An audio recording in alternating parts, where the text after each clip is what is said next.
నమస్తే రమ్మగారు. నమస్తే చెయ్య. రమ్మగారు, మనకి తొలి ఏకాదశి వస్తుంది.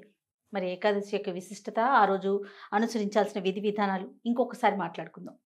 ఏటా చెప్పుకునేదే మళ్ళీ చెప్తాం. ఈ నెలలో జూలైలో 3 ఏకాదశులు వచ్చినాయి జయ. అవును.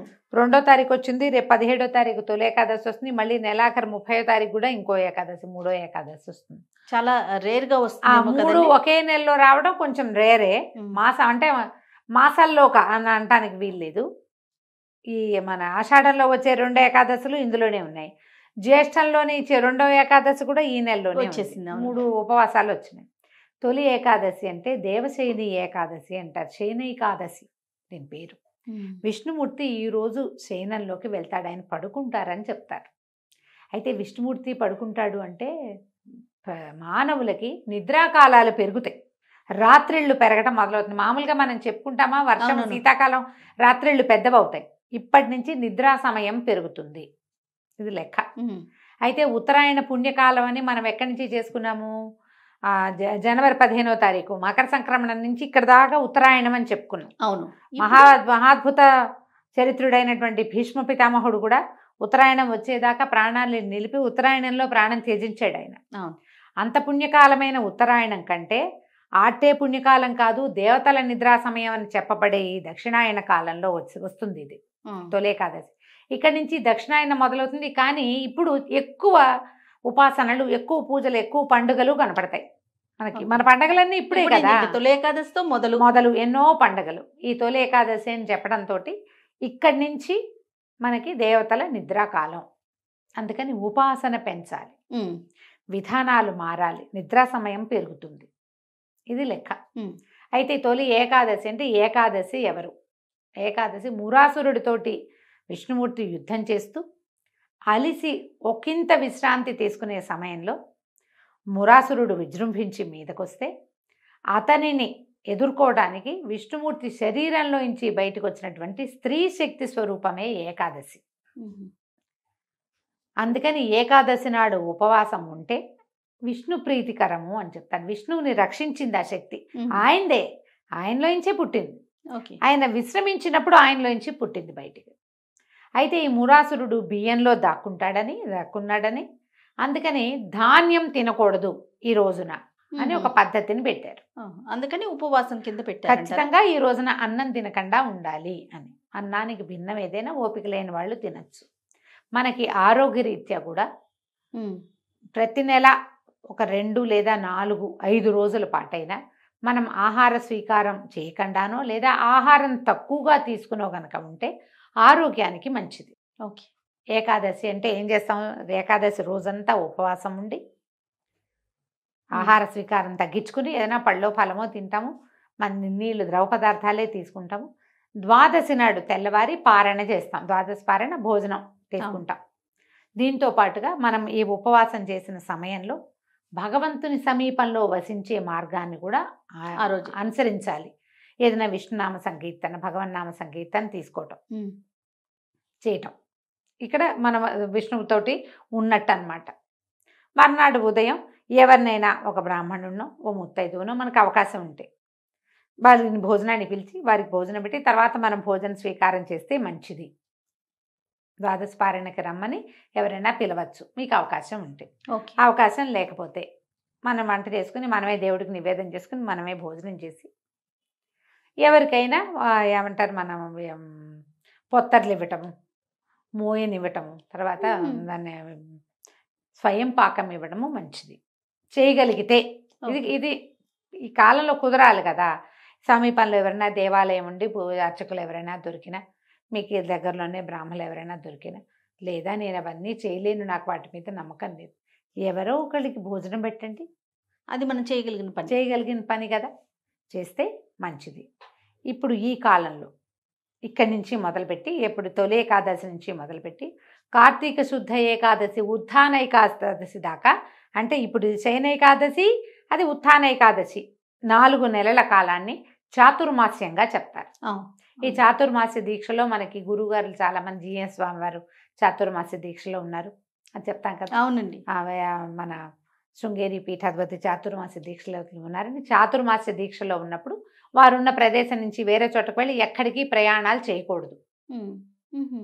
ప్రయాణం చేయకుండా ఉంటారు. ఎందుకంటే ఇది వర్షాకాలం వస్తుంది, ఈ కాలంలో ప్రయాణాలు మంచివి కాదని పాత రోజుల్లో ఈ నియమం పెట్టి ఉండొచ్చు. మామూలు మనలాంటి వాళ్ళు కూడా చాతుర్మాస్యం చేసుకోవచ్చు. చాతుర్మాస్యం ఈ 4 నెలలు విష్ణువుని పూజించే విధానం. రోజు విష్ణుమూర్తికి అభిషేకం చేయటం ముక్తి లభిస్తుందట.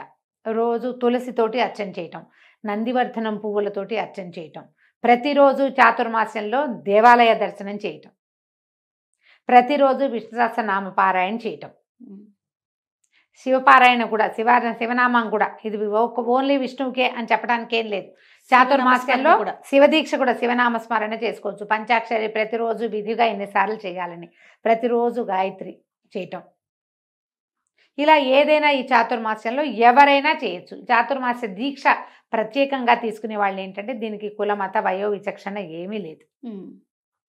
గృహస్థులు తీసుకుంటారు, వాళ్ళకి అవకాశం ఉంటే. మొదటి మాసం అంటే ఇప్పుడు తొలి ఏకాదశి నుంచి మళ్ళీ నెల దాకా కూరలు తినరు, 2వ నెలలో పెరుగు తినరు, 3వ నెలలో పాలు తీసుకోరు, 4వ నెలలో ఏ పప్పు దినుసులు తీసుకోరు. ఇది ఇది నియమం. ఈ నియమం. దీంతో పాటుగా మనం ఏం చేయొచ్చు చాతుర్మాస్యంలో, ఇవన్నీ మనం పాటించలేము. మనం పాటించగలిగేవి కొన్ని ఉన్నాయి. 4 నెలలు భగవద్గీత చదవండి, భాగవత పారాయణ చేయండి, ఏదైనా పురాణ శ్రవణం చేయండి, ప్రతిరోజు 4 మంచి మాటలు వినండి. ఇలా మనం చాతుర్మాస్య దీక్ష చేసుకోవచ్చు. ఏదైనా చేయొచ్చుగా మనం.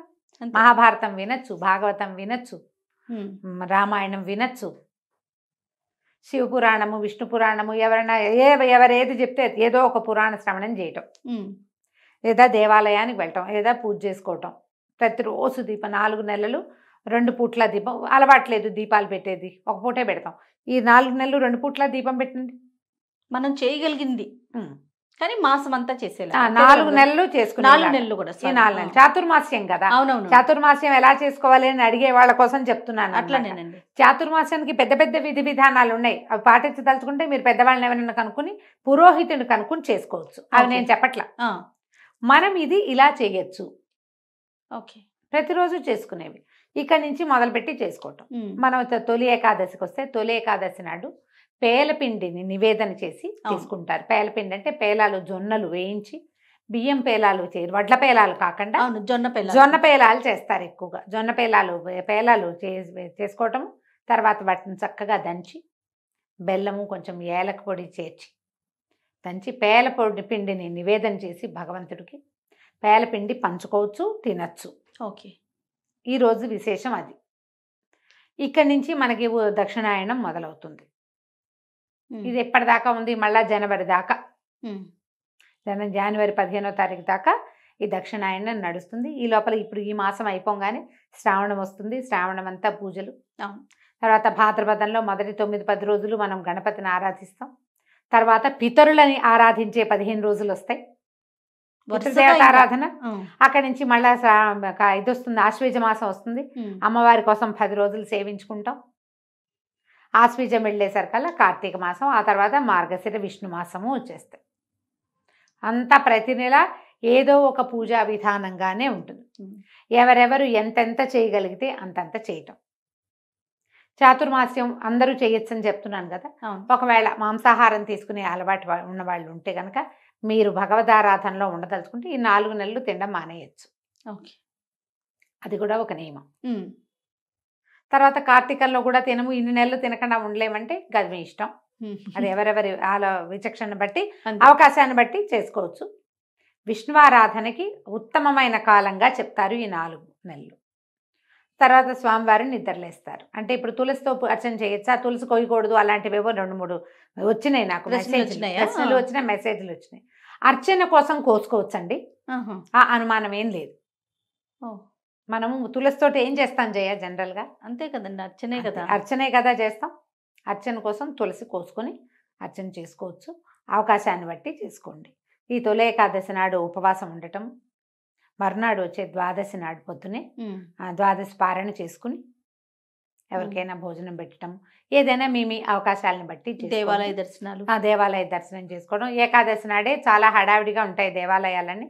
మీ అవకాశం దేవాలయానికి వెళ్ళలేకపోతే ఇంట్లో భాగవతమో, భారతమో, భగవద్గీత స్వయంగా చదువుకోండమ్మా. వినడం మంచిది, ఎప్పుడు కూడా వినటం మంచిది.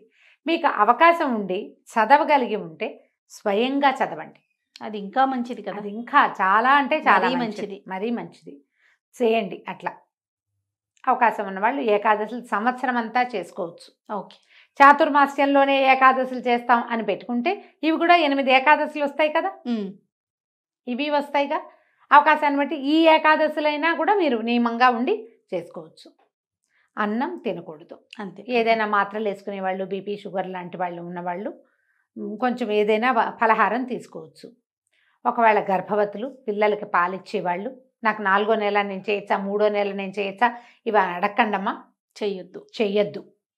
ఏకాదశి ఉపవాసం మాత్రం ఉండపోకండి. మీకు అవసరమైన ఆహారాన్ని తీసుకోండి. అనారోగ్యంతో ఉన్నవాళ్ళు, మంచం మీద ఉన్నవాళ్ళు, బాలింతలు, చంటి పిల్లలు, తల్లులు, వీళ్ళని బలవంత పెట్టకండి. అత్తగారులు, భర్తలు మీరు చేయగలిగితే మీరు చేసుకోండి. మీరు కూడా ఏకాదశి ఉండాల్సిందేనని అనద్దు. కనీసం భగవన్నామ స్మరణ చేయించండి. దేవుడికి దీపం పెట్టించండి. దీపం పెట్టుకోవచ్చు. నియమం ఎంత మటుకు కొన్ని నియమాలైనా పెట్టుకోవచ్చు. ఏదన్నా మంచి చదువుకోవచ్చు. ఏ కృష్ణాష్టకమో చదువుకోవచ్చు, విష్ణుసహస్రనామం చదువుకోవచ్చు, 2 పూట్ల దీపారాధన చేయొచ్చు. అలాంటిది ఏదైనా నియమం పెట్టుకుని ముందుకు తీసుకెళ్ళండి. నేను ప్రెగ్నెన్సీ 7వ నెల 6వ నెల చాలా మంది అడుగుతారు, 7వ నెల వచ్చింది నేను చేయొచ్చా, చేయకూడదు అని పక్కన చెప్తూనే ఉంటాం, మళ్ళీ అడుగుతారు.